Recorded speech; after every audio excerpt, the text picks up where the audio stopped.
thing with Johnny B. Bad. Remember that kid? I mean, Yeah.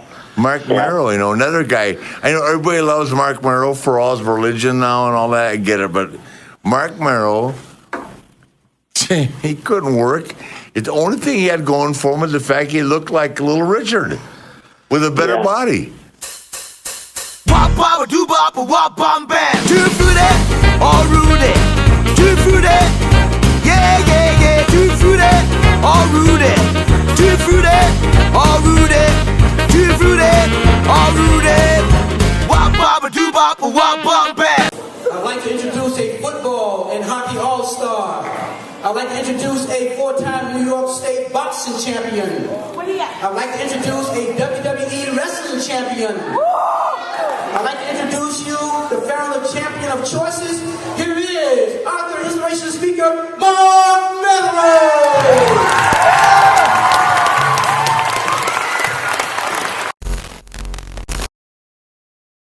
These videos are satiric reviews. You don't have to agree, but don't bitch about it. This thing on? Hey there, I'm Social Injustice Warrior V Infuso, and if you're not tuning in, then you're missing out. When I say Marc Mero, typically I'm met with, so who was Marc Mero? Well, I'm glad I asked. You know who doesn't get enough love and recognition? Me. But other than me, do you know who really doesn't get enough love and recognition? Marc Mero. And very often would I wonder why that was. The guy had a look, was clearly talented, and had a fair bit of charisma. So why do so many people think Johnny B. Bad? Mero was a former boxer and football player when he decided to try his hand at professional wrestling. Getting trained by the Malenko family, he was signed to WCW where he'd compete as talent enhancement. Until he caught the eye of the very extravagant Dusty Rhodes, who then saddled him with the gimmick of a Little Richie impersonator. He's as pretty as a picture. He looks just like Little Richard. He was then dubbed Johnny B. Bad, which is a play on the name of the song Johnny B. Good, which was sung by Chuck Berry, who is a completely different person than Little Richard. So, what we getting at, Dusty? Puckering his lips, blowing out his hair, and perfecting his mustache game, he was quite possibly the most flamboyant man to ever compete in the squared circle. Eat your heart out, Gorgeous George. Mero always seemed like he was having fun in the role, and I think that really came through when he was on screen.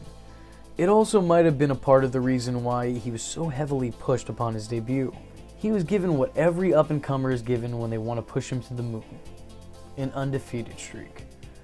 Which, now that I'm thinking about it, is a little bit suspect. What I mean is, Brodus Clay, Goldberg, Umaga, Marc Mero. One of these is not like the other. He was initially managed by a younger Teddy Long, which one could assume that's where Teddy learned how to perfect his dance moves. Teddy, stop dancing, please. Teddy! Teddy, stop dancing! I gave him that name.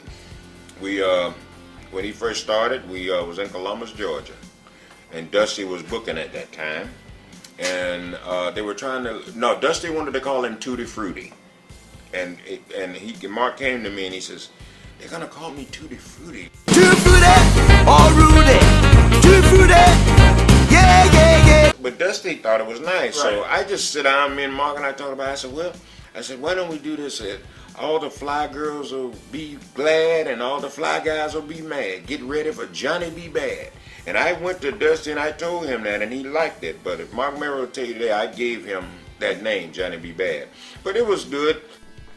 During his run in the company, he had a notable feud with Cactus Jack, and an on-again, off-again feud with everyone's favorite yoga instructor, Diamond Dallas Page.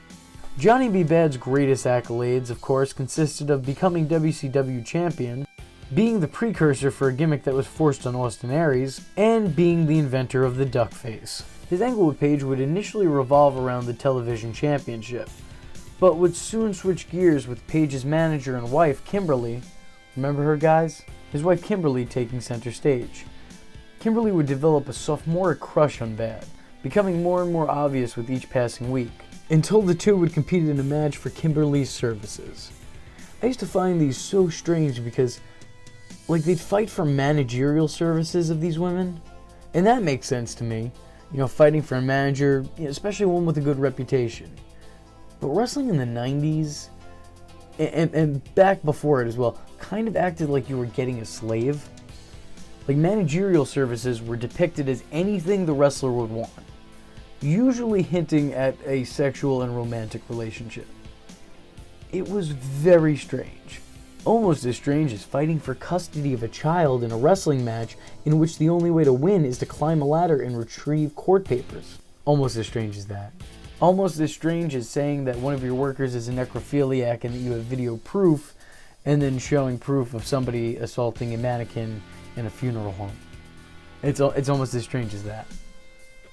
Not quite as strange, almost. Bad and Kimberly would end up being an on-screen item for a while, until Mero would eventually leave WCW because of this very angle, stating that he didn't want to involve himself in any angles that Jesus Christ wouldn't approve of. Mark, it's okay. Look, Jesus wasn't watching WCW in the early 90s. No one was. Mark, I got a few questions for you. So you never participated in a storyline that Jesus didn't approve of? Is that a fact? I mean, you being with another man's girlfriend who left him to be with you. In the eyes of the Lord, that would just be blasphemous, right? But being in an angle centered around domestic abuse, Jesus is cool with that. Exploiting stereotypes in the gay community to advance your career and gimmick. JC gave you the thumbs up, the good to go? I'm just asking. I'm just asking. I want to know. This, of course, was in reference to his relationship as Bad, being with another man's wife, Kimberly Page. Someone want to tell this guy it's a work? Packing his bags and ditching his robes, Mero would head for the doors, dropping the Johnny B. Bad gimmick on his way out. With Mero leaving the company, WCW would simply substitute him out for an aged-out beefcake, the Booty Man, and just act as nothing ever happened. They just placed one character with another, same thing.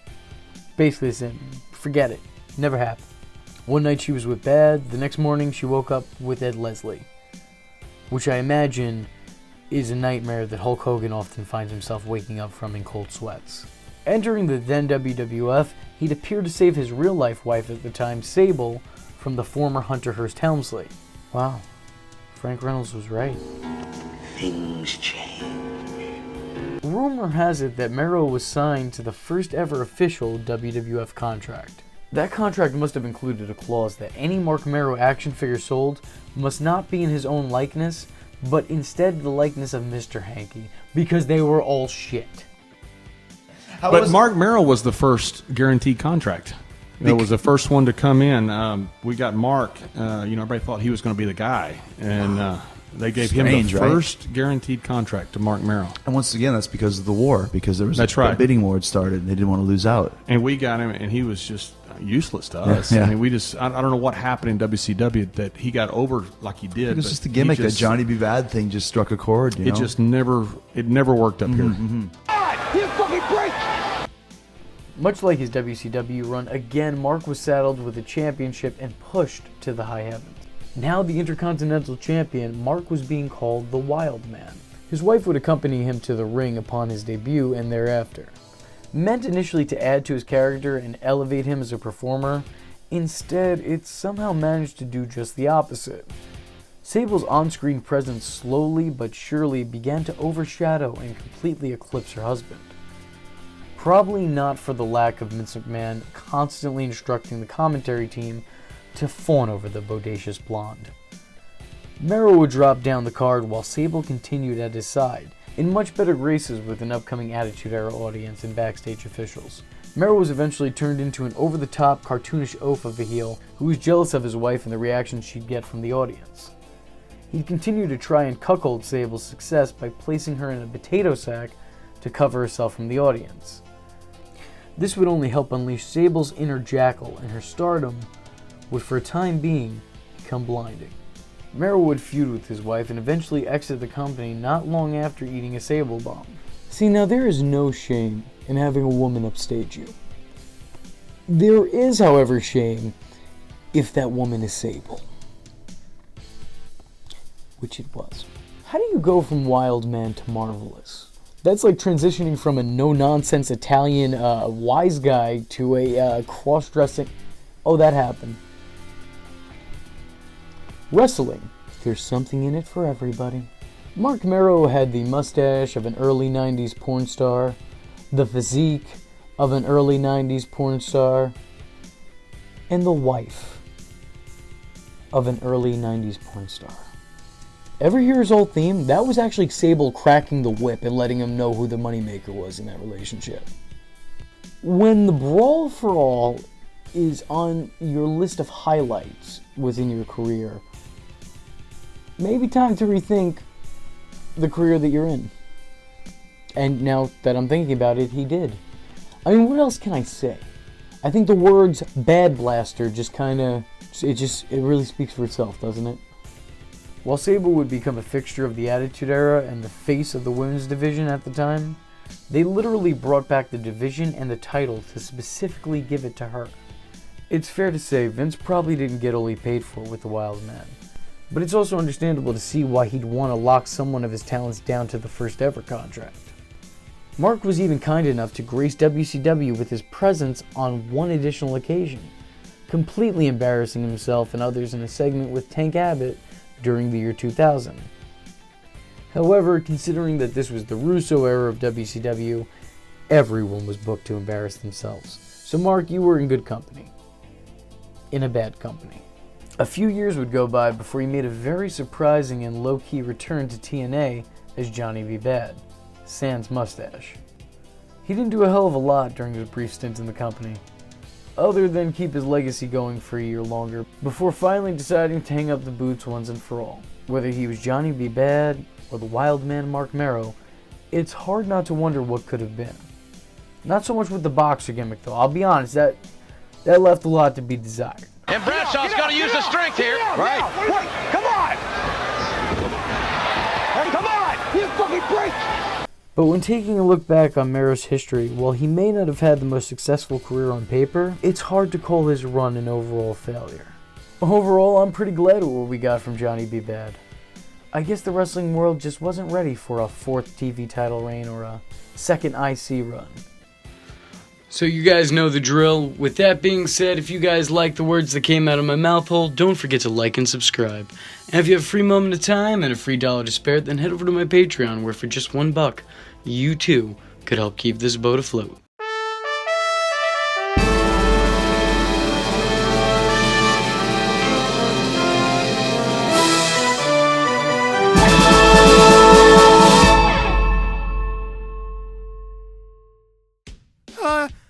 Thank you for thanks guys for watching the Social Injustice Warrior. Don't forget to like, comment, and subscribe. Yeah, what he said. Good job, Morty. The Social Injustice Warrior videos take a fair amount of time, effort, patience, and talent. And V has none of these things. So help this poor bald fuck out and join the crusade against stupidity by joining our Patreon.